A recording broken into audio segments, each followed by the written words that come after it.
Brought to you by NBC bearing, भारताची पहिली bearing उत्पादक. भाजपच्या प्रवेशानंतर प्रथमतः हिंगोलीमध्ये आले आणि हिंगोलीमध्ये आल्यानंतर सर्वात अगोदर टीव्ही9शी बोलणार आहेत ते. ताई, खरं तर तुम्हाला अभिनंदन आणि शुभेच्छा. काय पहिली प्रतिक्रिया भाजपमध्ये पक्ष प्रवेश केल्यानंतर?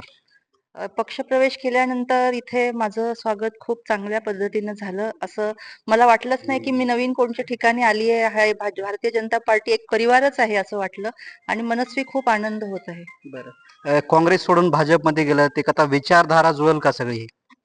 हे बघा, पक्ष कुठलाही असो, विचारधारा जे राजीव सातव साहेबांनी विकासाची विचारधारा ठेवली होती तीच विचारधारा आहे. त्याच्यामुळे अडचण काही जाणार नाही.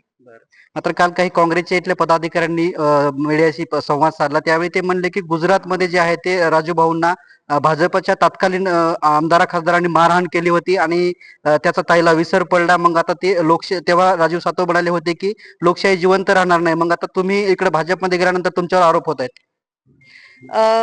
तसा काही विषय नाही दादा. आमच्या सगळ्या कार्यकर्त्यांच्या आग्रहास्तवच आज मी ह्या पक्षामध्ये आलेली आहे आणि एवढंच मी तुम्हाला सांगू इच्छिते. खरं तर संपूर्ण महाराष्ट्राला ऐकायचं की काँग्रेस सोडण्याची वेळ का आली, काँग्रेसला का सोडलं?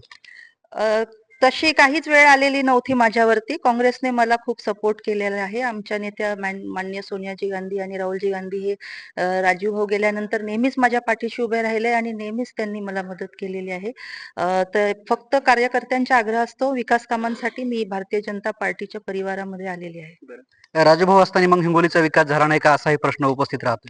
राजूभाऊ असताना भरपूर हिंगोलीचा विकास झालाय. आपण सुद्धा होते. त्याच्यामुळे तुम्ही हा प्रश्न विचारूच नाही. जो काही विकास गंगा ही आली आहे, रजनीताई सातव असताना आणि राजूभाऊ असतानाच पुरेपूर त्यांनी विकास केलेला आहे त्यांच्या कार्यकाळामध्ये. पण ते 2020 ला राजूभाऊंच्या निधनानंतर पुन्हा हे राजूभाऊंचे जे अपूर्ण स्वप्न पूर्ण करण्यासाठी म्हणून मी ह्या पक्षामध्ये आलेली आहे. खरं तर विरोधक आहेत ते टीका करतायत. आता रोहित पवारांचं स्टेटमेंट असं आहे की कळमनुरी विधानसभेमध्ये भाजपने जे आहे ते मित्र पक्षाचा साखरेच्या सुरीनं गळा कापला. येणाऱ्या संतोष बांगर यांना टक्कर देण्यासाठी तुम्हाला भाजपनं उभं केल्याचं त्यांनी वक्तव्य केलेलं आहे, रोहित पवार यांनी. दादा, मी भाजपामध्ये कालच राजीनामा देऊन मी भाजप परिवारामध्ये सामील झालेली आहे आणि मी भाजपची कार्यकर्ता म्हणून काम करणार आहे आणि भाजपचे नेतृत्व जे काही मला मार्गदर्शन करतील त्या पद्धतीने मी या जिल्ह्यामध्ये विकासाचं काम करणार आहे. खरं तर काल पक्षप्रवेशानंतर महसूल मंत्री चंद्रशेखर बावनकुळे म्हणाले की कळमनुरीमध्ये मोठा प्रोग्राम घेऊ आपण. या कार्यक्रमासाठी मुख्यमंत्री देवेंद्र फडणवीस असतील, त्याचबरोबर चंद्रशेखर बावनकुळे इथं अनेक भाजपचे नेते येणार आहेत. हा कार्यक्रमाची तारीख काही ठरली का, तारीख मिळाली का मुख्यमंत्री यांची? आता महानगरपालिकेच्या निवडणुका सुरू आहे, त्यामुळे मुख्यमंत्री साहेब थोडे त्याच्यामध्ये व्यस्त आहे. पण त्यांची तारीख लवकरच मिळेल आणि ती तारीख मिळाल्यानंतर जे काही आमचे आता काल माझ्यासोबत जवळजवळ 150 कार्यकर्ते आले, त्यांचा प्रवेश झाला. पण बरीचशी कार्यकर्ते जिल्ह्याभरातून अजून प्रवेशासाठी थांबलेले आहेत आणि त्यांचा प्रवेश करण्यासाठी मुख्यमंत्री साहेब आणि त्यांच्याबरोबर त्यांची पूर्ण टीम कळमनुरीला येऊन सगळ्यांचा पक्षप्रवेश करून घेणार आहेत. साधारणतः किती पक्षप्रवेश होतील मुख्यमंत्र्यांच्या हस्ते येणाऱ्या काळामध्ये? जिल्ह्याभरातून बरीचशी मंडळी येण्यासाठी तयार आहे. म्हणजे हजारोच्या संख्येने हा प्रवेश होणार आहे. आपण त्याचे साक्षीदार राहणारच आहात. खरं तर काँग्रेसचे इथले जुने पदाधिकारी म्हणतायत की आमच्याकडे हा ब्लॉक होता, तो ब्लॉक जो आहे तो आता कमी झाला आणि काँग्रेस आम्ही आता वाढवू, असं पदाधिकाऱ्यांचं म्हणणं येते इथल्या. त्यांना मी खूप खूप शुभेच्छा देईल. येणाऱ्या जिल्हा परिषदेमध्येच आता तुम्ही जर म्हणताय तर त्या पद्धतीने तुम्ही काम करून दाखवा आणि पक्षाला चांगले दिवस आणा. माझ्या तुम्हाला खूप खूप मनापासून शुभेच्छा. खरं तर ताई, या ठिकाणी जे आहेत ते राजू भाऊ गेल्यानंतर काँग्रेसचे 2 माजी आमदार सोडून गेलेले आहेत काँग्रेसला, त्याचबरोबर जिल्हा अध्यक्ष रनिंग मध्ये सोडून कुठेतरी तुमच्यावर आरोप होतोय की प्रज्ञाताईंनी इथली काँग्रेस संपवली. आपण सुद्धा जिल्ह्यामध्ये आहात आणि आपल्याला सुद्धा इत्थंभूत सगळी माहिती आहे. त्याच्यामुळे ह्याच्यावरती मी भाष्य करायची काही गरज नाहीये. काय व्हिजन असणार आहे आता भाजपमध्ये आलात? देवाभाऊंचं जे विकासाचं विजन ते आम्हाला देणार आहेत, त्याच मार्गदर्शनाखाली आम्ही इथे काम करणार आहोत.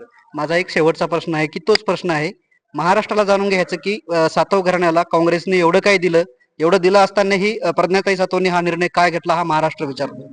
मी कालच पूर्ण महाराष्ट्राला सुद्धा उत्तर दिलेलं आहे की राजूभाऊ सातव यांचा विकास कार्य पूर्ण करण्यासाठीच आणि त्यांचे स्वप्न पूर्ण करण्यासाठी आणि कार्यकर्त्यांच्या आग्रहास्तव मी ह्या पक्षामध्ये आलेली आहे. निश्चितच हे होत्या भाजपमध्ये आलेल्या प्रज्ञाताई सातव. खरं तर मी कार्यकर्त्यांच्या पदाधिकाऱ्यांच्या आग्रहास्तव या ठिकाणी भाजपमध्ये आलेलो आहे. मला जे राजूभाऊचे उर्वरित स्वप्न आहेत ते स्वप्न पूर्ण करायचे, ते स्वप्न पूर्ण करण्यासाठी मी भाजपमध्ये पक्षप्रवेश केल्याचं प्रज्ञाताई सातव यांनी म्हटलं आहे.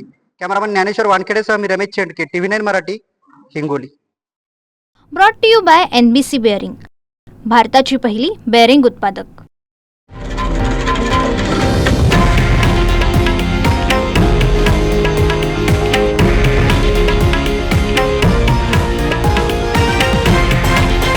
हे आहे देशातील नंबर 1 न्यूज नेटवर्क आणि आपण पाहत आहात TV9 मराठी, एकमेव.